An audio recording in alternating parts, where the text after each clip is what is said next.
Assalamu alaikum everyone. Today we will discuss section 5.5 which is application of blockchain. आज हम लोग discuss करेंगे कि ब्लॉकचेन की एप्लीकेशंस क्या होती हैं, कहाँ कहाँ पे किस किस फील्ड में ब्लॉकचेन को यूज़ किया जाता है। हम लोग इसको डिस्कस करते हैं अपने नोट से। ये जस्ट यही मटेरियल है, इसको पॉइंट्स वगैरह में कन्वर्ट कर दिया गया है और थोड़ा सा ऑर्गेनाइज किया गया है। Blockchain technology is not only used in cryptocurrency, it is now applied in many other fields areas because of its security, transparency and decentralized nature. Blockchain technology सिर्फ क्रिप्टो करेंसी में यूज नहीं होता, बल्कि बहुत सी और जगह पे भी यूज होता है, बहुत सी और फील्ड्स में यूज होता है। क्यों? ब्लॉकचेन की सिक्योरिटी की वजह से, उसकी ट्रांसपेरेंसी की वजह से और उसकी डिसेंट्रलाइज नेचर की वजह से। ब्लॉकचेन क्योंकि बहुत ज़्यादा सिक्योर है, ट्रांसपेरेंट है, ठीक है, हर इंफॉर्मेशन हर यूजर को विजिबल होती है। और इसके डिसेंट्रलाइज नेचर की वजह से, डिसेंट्रलाइज का मतलब होता है कि कोई एक सेंट्रलाइज अथॉरिटी नहीं होती जो इस चीज़ को मैनेज कर रही होती है। हर जितने भी यूजर्स होते हैं वो इस चीज़ को खुद मैनेज करते हैं या मेंटेन करते हैं। मैनेजमेंट ऑफ सप्लाई चेन, सबसे पहले ब्लॉकचेन को यूज किया जाता है सप्लाई चेन को मैनेज करने के लिए। Blockchain helps companies track products in a real time from the manufacturer to the customer. Blockchain companies की हेल्प करती है कि वो अपने प्रोडक्ट को ट्रैक कर सकते हैं रियल टाइम में, ठीक है, उसी टाइम जो है अपने प्रोडक्ट को ट्रैक कर सकते हैं मैन्युफैक्चरर से लेके कस्टमर। मैन्युफैक्चरर क्या करते हैं, उस प्रोडक्ट को बनाते हैं, जब वो प्रोडक्ट को बना लेते हैं तो वो आगे आगे भेजता जाता है उस प्रोडक्ट को, और आखिर में कस्टमर के पास वो प्रोडक्ट आता है। तो जो कंपनीज होती हैं वो देख सकती हैं कि इस वक्त प्रोडक्ट किसके पास है। Every time a product move from one place to another the transaction is recorded safely in the blockchain. हर टाइम प्रोडक्ट जो है वो मूव कर रहा होता है एक जगह से दूसरी जगह, और जितनी भी ट्रांजेक्शन होती हैं उसका रिकॉर्ड सेव किया जाता है एक ब्लॉकचेन के अंदर। इससे क्या होता है, easy to find the current location of product. Product की जो करंट लोकेशन है कि इस वक्त प्रोडक्ट कहाँ पे अवेलेबल है उसको फाइंड किया जाता है। इसके अलावा transparent, since everyone involve can see the updates, ठीक है, हर कोई उस प्रोडक्ट की अपडेट्स को देख सकता है। ये ट्रांसपेरेंट होता है। सिक्योर होता है, क्यों? Because once the data is recorded it can't be change और डिलीट। जब एक दफा डाटा रिकॉर्ड किया जाता है उसके बाद कोई भी पर्सन उसको चेंज या डिलीट नहीं कर सकता। For example a food company can trace where a product came from and where it was sent. ठीक है, एक फूड कंपनी है जो कि इस चीज को ट्रेस कर सकती है, इस चीज को ट्रैक कर सकती है कि प्रोडक्ट कहाँ से आया और कहाँ पे सेंड किया गया, helping ensure safety and reduce fraud. इससे क्या होता है, जो सेफ्टी होती है उसकी यकीन दहानी होती है कि ये चीज़ सेफ है, और फ्रॉड भी रिड्यूस होता है। नेक्स्ट ब्लॉकचेन यूज होता है हेल्थ केयर में। Blockchain is becoming very useful in the health care industry. Blockchain जो है बहुत यूजफुल है, बहुत हेल्पफुल है हेल्थ केयर इंडस्ट्रीज में, हॉस्पिटल्स वगैरह में। It help hospital and doctor securely store and share medical record of patient. जो ब्लॉकचेन है वो हॉस्पिटल्स और डॉक्टर्स की हेल्प कर रहा होता है, जितना भी पेशेंट का रिकॉर्ड होता है उसको स्टोर और सेव करने के लिए। एप्लीकेशंस क्या है, कहाँ कहाँ पे यूज होता है? हेल्थ केयर डेटा मैनेजमेंट में ब्लॉकचेन को यूज किया जाता है। Safely storing and organizing patient information. यहाँ पे क्या होता है कि जो पेशेंट की इन्फॉर्मेशन होती है उसको सेफली स्टोर भी किया जाता है और ऑर्गेनाइज भी किया जाता है।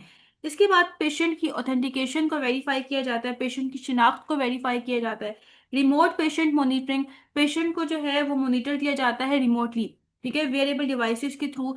वो डिवाइसेस जो आप अपनी बॉडी में पहनते हो, ठीक है, वहाँ पे सेंसर्स वगैरह लगे होते हैं, वो सेंसर आपका डाटा कलेक्ट करते हैं, आपकी हेल्थ का डाटा, और डॉक्टर्स को भेजते हैं, डॉक्टर रिमोटली आपको मॉनिटर कर रहा होता है। इसके अलावा फ्रॉड डिटेक्शन में यूज होता है, डिटेक्टिंग फॉल्स इंश्योरेंस क्लेम्स और फेक डाटा। कभी कभी ऐसा भी होता है कि जो इंश्योरेंस कंपनी होती है वो आपको फेक रिक्वेस्ट भेजती हैं कि आपने इतने पैसे देने हैं, उस चीज को डिटेक्ट करती है। Electronic medical record, keeping digital health record safe and unchangeable. ठीक है, जितना भी डिजिटल हेल्थ रिकॉर्ड होता है उसको सेफ रखा जाता है और उसको कोई भी चेंज नहीं कर सकता। Blockchain ensure data integrity, access control and data logging. Basically blockchain किस चीज को मेक श्योर करता है? डाटा इंटीग्रिटी को। डाटा इंटीग्रिटी क्या होता है? इंफॉर्मेशन पेशेंट के बारे में, फॉर एग्जाम्पल रिपोर्ट्स होगी, प्रिस्क्रिप्शन होगी, वो एक्यूरेट रहें और अनचेंज रहें, कोई भी उसको सीक्रेटली एडिट ना कर सके या डिलीट ना कर सके। एक्सेस कंट्रोल का मतलब क्या होता है? सिर्फ ऑथराइज पीपल के पास उस चीज का एक्सेस हो या उसके डाटा को यूज कर सकें। मतलब ऑथराइज पीपल में पेशेंट हो गया या डॉक्टर हो गया, सिर्फ वो अपना डाटा देख सकते हैं, उसको व्यू कर सकते हैं, उसको अपडेट कर सकते हैं। डाटा लॉगिंग का क्या मतलब है? जो ब्लॉकचेन है, ठीक है, वो क्या कर रहा होता है, वो रिकॉर्ड कर रहा होता है हर एक्शन का, कि कौन डाटा को एक्सेस कर रहा है, कौन चेंज करने की कोशिश कर रहा है और कब चेंज करने की कोशिश कर रहा होता है। Keeping patient data private and secure, इससे क्या होता है कि जो पेशेंट का डाटा होता है वो प्राइवेट रहता है और सिक्योर रहता है। It helps hospital and research institute improve their health care services. Blockchain hospitals और रिसर्च इंस्टीट्यूट की हेल्प करता है किस चीज में, ताकि जो हेल्थ केयर की सर्विसेज है उसको इम्प्रूव किया जा सके, उसको बेहतर बनाया जा सके। नेक्स्ट है protection of copyright and intellectual property. अब कॉपीराइट क्या होता है? कॉपीराइट बेसिकली एक लीगल राइट होता है जो कि एक क्रिएटर को मिलता है उसके ओरिजिनल वर्क पे। फॉर एग्जाम्पल, एक बुक किसी ने बनाई है, वो उसका क्रिएटर होगा, ठीक है, उसका ओरिजिनल वर्क क्या है कि उसने एक बुक पब्लिश की है। एक सॉन्ग किसी ने अगर लिखा है तो वो उसका क्रिएटर है, राइट। एक मूवी किसी ने बनाई है तो वो उसका क्रिएटर है, किसी ने सॉफ्टवेयर बनाया है तो वो उसका क्रिएटर है। और इसका मतलब ये हुआ कॉपीराइट का कि कोई भी उसकी जो ओरिजिनल वर्क है, बुक हो गया, सॉन्ग हो गया, मूवी, सॉफ्टवेयर, उसको कोई कॉपी नहीं कर सकता, कोई यूज नहीं कर सकता, कोई उसको बेच नहीं सकता विदाउट एनी क्रिएटर परमिशन, ठीक है, क्रिएटर की परमिशन के बगैर। फॉर एग्जाम्पल, आप कॉपीराइट को इस तरह से समझ सकते हैं कि आपने एक स्टोरी लिखी है, ठीक है, अब वो आपका कॉपीराइट है, कोई उसको पब्लिश नहीं कर सकता, कोई उसको यूज नहीं कर सकता आपकी परमिशन के बगैर। तो इस चीज को प्रोटेक्ट किया जाता है। Blockchain help artist, writer and creator protect their original work, ठीक है। ब्लॉकचेन अब आर्टिस्ट, राइटर, क्रिएटर की हेल्प कर रहा होता है, किस तरह से, जो उसके ओरिजिनल वर्क है उसको प्रोटेक्ट कर रहा होता है, जैसे सॉन्ग्स हो गए, बुक्स हो गए, फिल्म्स या डिजाइन या कोई सॉफ्टवेयर भी हो सकता है।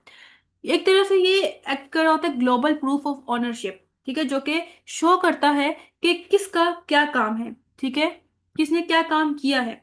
Because it's secure and transparent, क्योंकि ब्लॉकचेन जो है वो सिक्योर होता है और ट्रांसपेरेंट होता है। It's easy to apply copyright laws. जो ब्लॉकचेन है वो इजीली जो कॉपीराइट लॉज होते हैं वो अप्लाई कर सकता है। अनऑथोराइज डाउनलोड और copies can be track. For example, कोई अनऑथोराइज डाउनलोड कर रहा है किसी भी सॉफ्टवेयर की, ठीक है, उसकी कॉपीज बना रहा है किसी ओरिजिनल क्रिएटर के बगैर या उसकी परमिशन के बगैर, तो उस चीज को ट्रैक किया जा सकता है। Copyright violation can be reduce, और कॉपीराइट वॉयलेशन को भी रिड्यूस करता है। एग्जाम्पल है, a musician can record their songs details on blockchain to prove they are the original creator. अब एक म्यूजिशियन है, वो क्या कर रहा है कि जितनी भी उसकी सॉन्ग्स की डिटेल है उसको रिकॉर्ड करे ब्लॉकचेन के ऊपर, ठीक है, और अब क्या होगा कि वो इस चीज को मतलब शो होगा कि वो उसका ओरिजिनल क्रिएटर है। इसके अलावा ब्लॉकचेन यूज होता है वोटिंग में। Blockchain can make voting system safer and more transparent. Blockchain अब वोटिंग सिस्टम में भी हेल्प करता है, ठीक है, उस सिस्टम को सेव करता है, मोर ट्रांसपेरेंट बनाता है। It help reduce fraud and protect voter privacy using encryption, ठीक है, ये फ्रॉड वगैरह को रिड्यूस करने में हेल्प कर रहा होता है। इसके अलावा जो है वो वोटर की प्राइवेसी को प्रोटेक्ट करता है इंक्रिप्शन के थ्रू। इसके बेनिफिट्स क्या होते हैं? बिल्ड ट्रस्ट अमंग सिटीजन्स, ठीक है, सिटीजन्स के दरमियान जो है वो ट्रस्ट बढ़ता है। Makes election faster and more accurate, इससे क्या होते हैं, इलेक्शन भी फास्ट होते हैं और बहुत ज़्यादा एक्यूरेट भी होते हैं। प्रोटेक्ट प्राइवेसी ऑफ वोटर्स, जो वोटर्स होते हैं उनकी प्राइवेसी को प्रोटेक्ट करता है, उसको सेफ रखता है। कॉस्ट इफेक्टिव, ठीक है, इसमें इतने मतलब पैसे भी नहीं लगते, ठीक है, कॉस्ट इफेक्टिव है as compare to manual voting, ठीक है, जो हम लोग जाके वो थंब वगैरह लगाते हैं, ठीक है, एक पर्ची के ऊपर, और वो जो है वो सब कुछ इसको फोल्ड करके एक बॉक्स में डालते हैं, उस वो जो है वो कॉस्ट इफेक्टिव है। ऑल दो स्टिल अंडर रिसर्च, ठीक है, लेकिन ये अभी भी अंडर रिसर्च है, इस पे अभी इतना ज्यादा काम नहीं किया हुआ, काम इस पे किया जा रहा है। Blockchain voting could make future election more reliable and efficient. जो ब्लॉकचेन वोटिंग है, ठीक है, वो वोटिंग को क्या करे, जो फ्यूचर इलेक्शंस हो रहे हैं उनको ज्यादा रिलायबल, रिलायबल का मतलब होता है कि हम लोग उसके ऊपर ज्यादा ट्रस्ट कर सकते हैं, ठीक हो गया, और उसको एफिशिएंट बना रहे हैं। एग्जाम्पल क्या है? Each what recorded in blockchain can't be change, ठीक हो गया, जितने भी मतलब वॉट का रिकॉर्ड होगा जो ब्लॉकचेन के अंदर स्टोर किया जाएगा उसको कोई भी चेंज नहीं कर सकता। इसके बाद आ गया क्रिप्टो करेंसी। क्रिप्टो करेंसी क्या होता है? Blockchain is the base technology behind crypto currency like bitcoin. अब क्रिप्टो करेंसी क्या है? वैसे तो ये डिजिटल मनी होती है, इसकी कोई फिजिकल एग्जिस्टेंस नहीं होती, ठीक हो गया, जैसे एक पेपर हो गया, कॉइन हो गया, ठीक है, उसकी जो फिजिकल एग्जिस्टेंस है, लेकिन इसकी कोई फिजिकल एग्जिस्टेंस नहीं होती। अब यहाँ पे इसका मतलब है blockchain is the base technology behind crypto currency, कि ब्लॉकचेन ही मेन सिस्टम है जिसने क्रिप्टो करेंसी को बनाया है, ठीक है, बिटकॉइन हो गया या इथेरियम हो गया। Crypto currency is a digital currency, जैसे अभी हमने बात की कि डिजिटल मनी होती है, डिजिटल करेंसी होती है, that allow people to send and receive payment directly without a bank. इसमें बैंक की जरूरत नहीं पड़ती, बैंक के बगैर इसमें लोग एक दूसरे को पेमेंट सेंड या रिसीव कर रहे होते हैं। It works through a peer to peer network. Peer to peer network का क्या मतलब है कि कोई सेंट्रलाइज अथॉरिटी बीच में नहीं होती, ठीक है, उससे उस तरह से काम कर रही होती है, where all computers are equal and share information directly, जिसमें जितने भी कंप्यूटर्स होते हैं वो खुद एक दूसरे को जो है वो इन्फॉर्मेशन शेयर कर रहे होते हैं विदाउट अ सेंट्रल अथॉरिटी। कोई बीच में सेंट्रल अथॉरिटी मतलब कोई बैंक वगैरह नहीं होता। बेनिफिट्स, नो मिडल मैन, ठीक है, मतलब कोई बैंक नहीं होता, fast direct transactions, transparent and secure financial records, ठीक हो गए, ये ट्रांसपेरेंट, जितने भी फाइनेंशियल रिकॉर्ड होते हैं वो ट्रांसपेरेंट होते हैं और सिक्योर होते हैं। इसके एग्जाम्पल है, when you send bitcoin to someone, the transaction is recorded safely on blockchain and can't be change. Okay, जब आपने बिटकॉइन किसी भी पर्सन को सेंड किया तो उसका जो ट्रांजेक्शन का रिकॉर्ड होगा वो सेफली स्टोर हो जाएगा ब्लॉकचेन के अंदर, और उसके बाद उसको कोई भी चेंज नहीं कर सकेगा। लास्ट वन है एसेट एडमिनिस्ट्रेशन। इसका क्या मतलब है? एसेट एडमिनिस्ट्रेशन क्या होता है? डिजिटल एसेट्स जैसे फोटोज हो गई, वीडियोज हो गई, बुक्स हो गई, music, crypto currency and logos, ये सारी क्या चीजें हैं? Digital asset. मतलब इनकी भी कोई फिजिकल एग्जिस्टेंस नहीं होती, आप इनको फिजिकली नहीं देख सकते, जस्ट ये कंप्यूटर के अंदर होती है। कोई भी फोटो है वो कंप्यूटर के अंदर है, ये डिजिटल एसेट्स हैं। इनको मैनेज करने में हेल्प करता है blockchain. Digital assets is anything that is created and store digitally, ठीक है। डिजिटल एसेट क्या होता है कि जो डिजिटली स्टोर किया जाता है या डिजिटली क्रिएट किया जाता है, कंप्यूटर के अंदर उस चीज को क्रिएट किया गया है। इसके अलावा उसकी वैल्यू होती है, ठीक है, कोई भी यूजफुल इंफॉर्मेशन है उसकी अपनी एक वैल्यू होती है, इसको बेचा जा सकता है, उसको शेयर किया जा सकता है, उससे पैसे कमाए जा सकते हैं। हैज एन ऑनर, उसका कोई ना कोई ऑनर होगा जिसने उसको क्रिएट किया होगा, जिसने उसको बनाया होगा। Because blockchain is decentralized, blockchain decentralized है, ठीक है, कोई सेंट्रल अथॉरिटी उसको मैनेज नहीं कर रही होती, ट्रांसपेरेंट है, ठीक है, हर चीज की जो इन्फॉर्मेशन होती है वो शो होती है, वो हर किसी को विजिबल होती है, और सिक्योर होते हैं, कोई उसके अंदर चेंजेस नहीं कर सकता।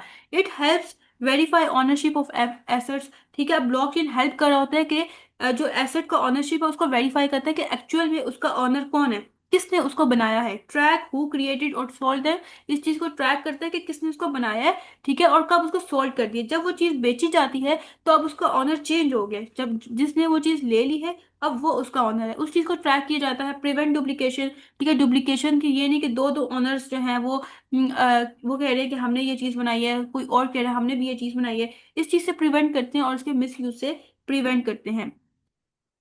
एग्जाम्पल क्या है? An artist can sell a digital painting online, ठीक है, एक आर्टिस्ट है उसने अपनी पेंटिंग को ऑनलाइन बेच दिया है, ठीक है, and blockchain will permanently record who owns it now, और उसके बाद ब्लॉकचेन के पास इस चीज का रिकॉर्ड होगा कि अब उसका ऑनर कौन है। उस जो पहले जो आर्टिस्ट है उसने तो वो बेच दी है, अब जिसने ली है वो उसका ऑनर है, उसका रिकॉर्ड भी ब्लॉकचेन के अंदर सेफ होता है। ओके, यहाँ पे ये कंप्लीट हो गया है। आज हमने पढ़ा कि इसकी एप्लीकेशंस क्या होती हैं, कहाँ कहाँ पे इसको यूज़ किया जाता है। आई होप तो आज के लेक्चर आपको समझ आया होगा। इंशाल्लाह नेक्स्ट लेक्चर में हम लोग 5.6 को कवर करेंगे।